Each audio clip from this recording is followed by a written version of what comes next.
name is Leonard Simpson, and I've been practicing in the financial service industry for about 34 years now.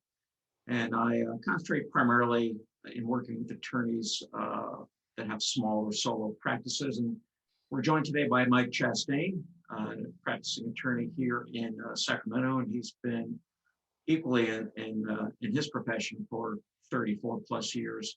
And we're going to talk today about disability insurance.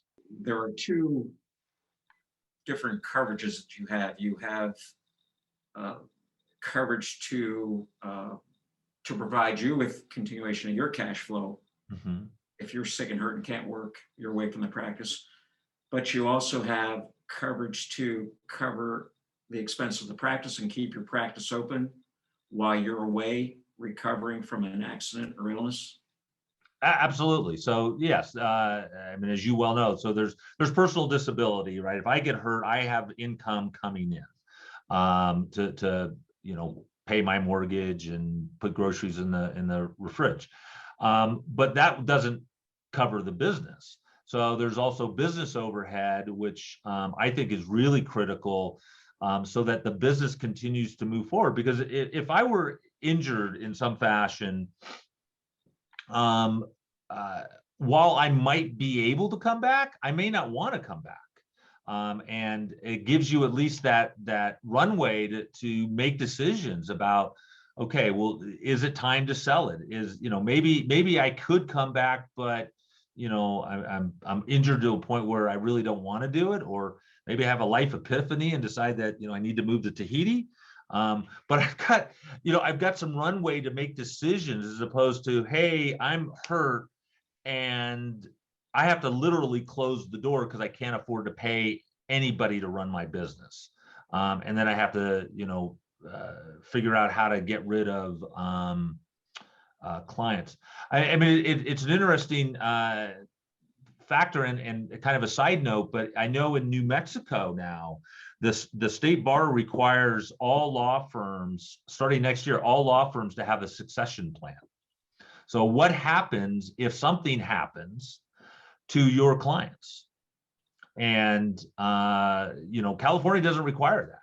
So I think it's a really good idea. And while I'm not big for regulation, I think it's something that people need to think about. Again, it's one of those things where people don't like to think about something bad happening, but there is a reality that at some point in time, you will no longer be part of your law firm.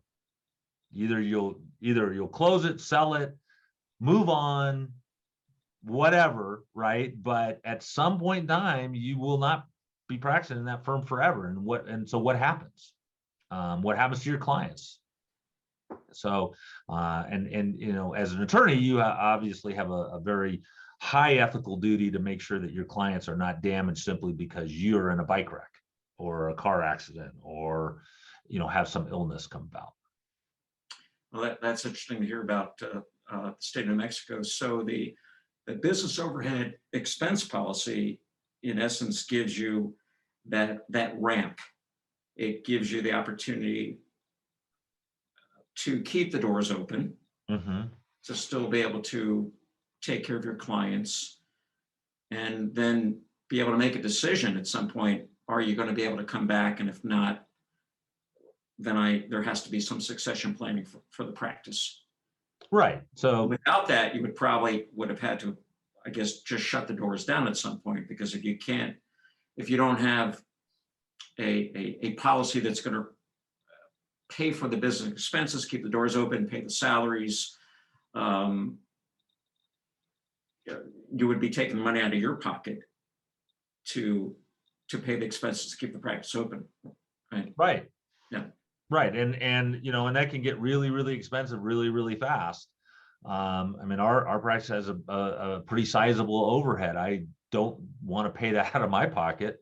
But you need, I think it's critical to realize that you need the time to make good decisions. Selling a law firm, as an example, if that were ultimately where you want to go, doesn't happen overnight.